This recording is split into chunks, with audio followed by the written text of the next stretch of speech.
नारजि अमा मोनो गोजोननाय थाबाय बयनिसिम मस्ट वेलकाम बयखौबो लाबोबाय नै औ ओंखायनो माने न'नि बायदि मोनजागोन आरो हायना ब्रह्म माने स्पेशलाइज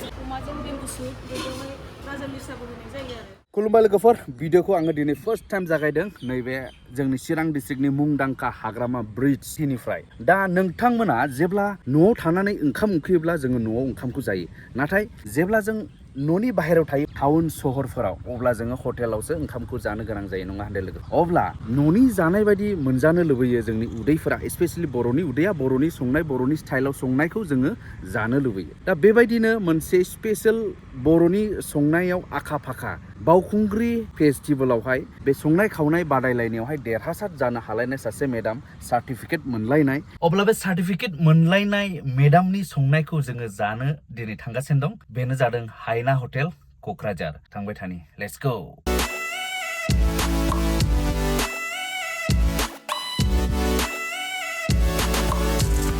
मोनफैबाय साफागुरिनि मोनसे खना जायगा माने आदावफ्रिया खना जायगायावसो थायो आदावफ्रिखौ लाङो फैदों खुलुमबाय दे खुलुमबाय औ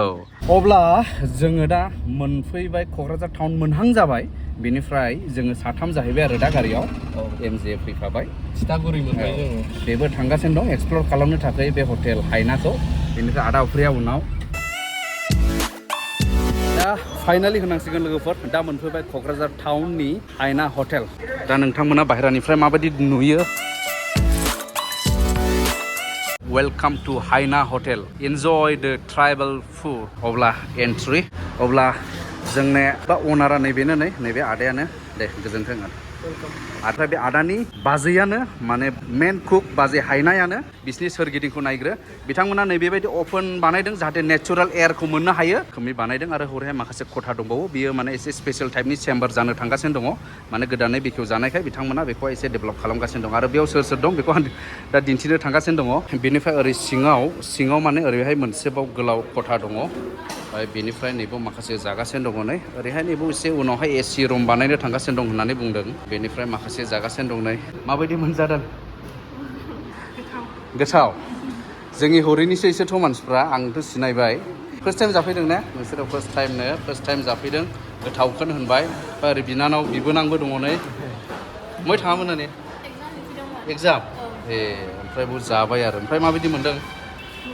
मोजां मोनदों फार्स्ट टाइम नामा जाफैनाया फार्स्ट टाइम ने दा नैबे हायना हटेलावनो आङो लोगो मोनदों माखासे महरगिरिफोर सिनियर गोबांनिनो फेभारेट दा बिथांमोननि फेभारेट हटेल जानो हागौ बियो आं मिथिहोनो थांगासिनो दङ नायदो आदा सुकबिर नै जाहैबाय नै बेसिन आखाइ सुग्रा मोखां सुग्रा बेलाय येस मोनब्रै दंखायो दा बेवनि आइटेम्सफोर नै बेबायदि मा दं मोजाङै मिथिया मोजाङै सिनायथ'वा जों मिथिहोनो थांगासिनो दङ स्पेशल आइटेम्स नै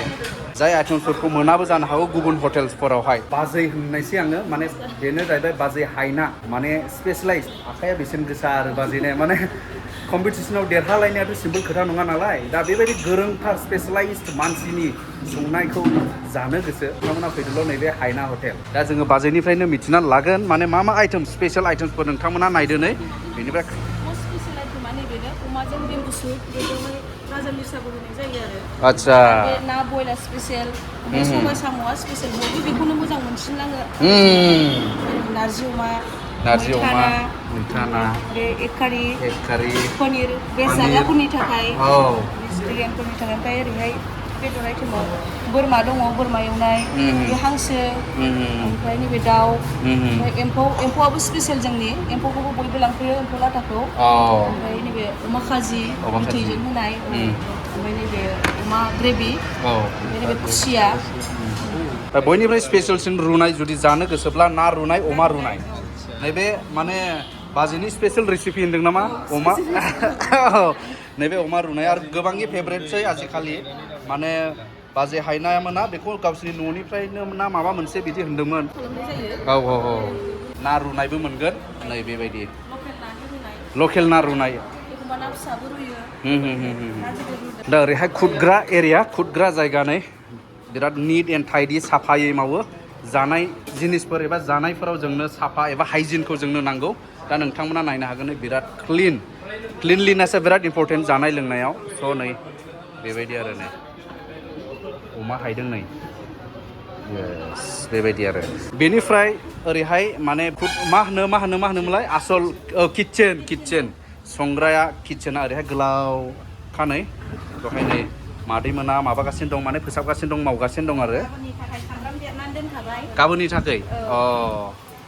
स' बेनो जाहैबाय नै हाइना हटेलनि जोंनि मावथि बाजैमोन मादैमोन बिनानाव बेबायदि नै बेनिफ्राय बिसिनि संनायनि थाखाय बिसिनि गेस सिलिन्डार बा गेस सकाट नै बेजोंहाय जाहैबाय आरो नै येस दा हाइना हटेलनि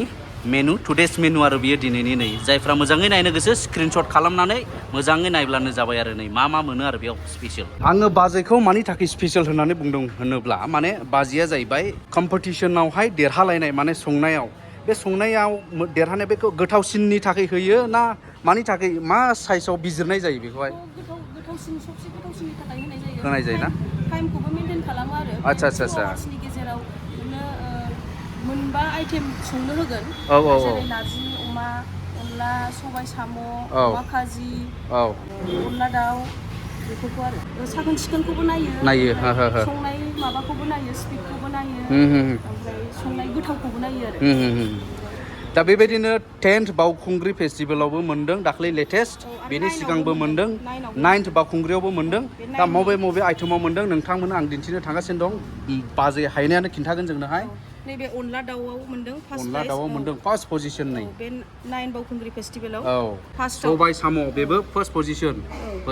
नै बेबो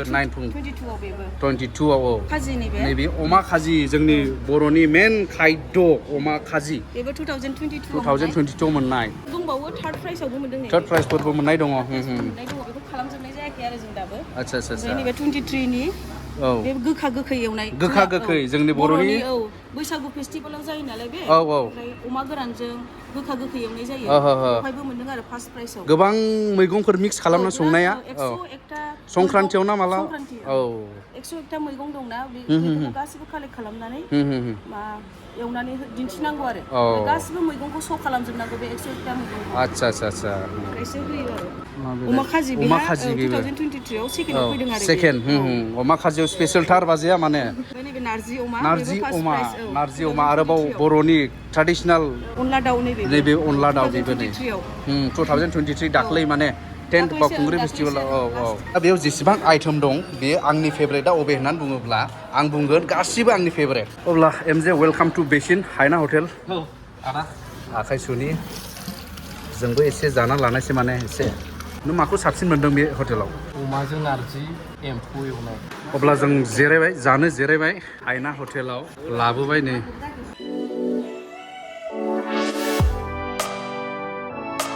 दा टेबोलानो बुंजोब्बाय जरायदेरनांबायसो हनै माने आइटेम्सफोरखौ गासैखौबो टेस्ट खालामनो होदों आरो जोंखौहाय आदावफ्रि दे गोसो होना जादो दे गोसो होनाय माने दोनैखा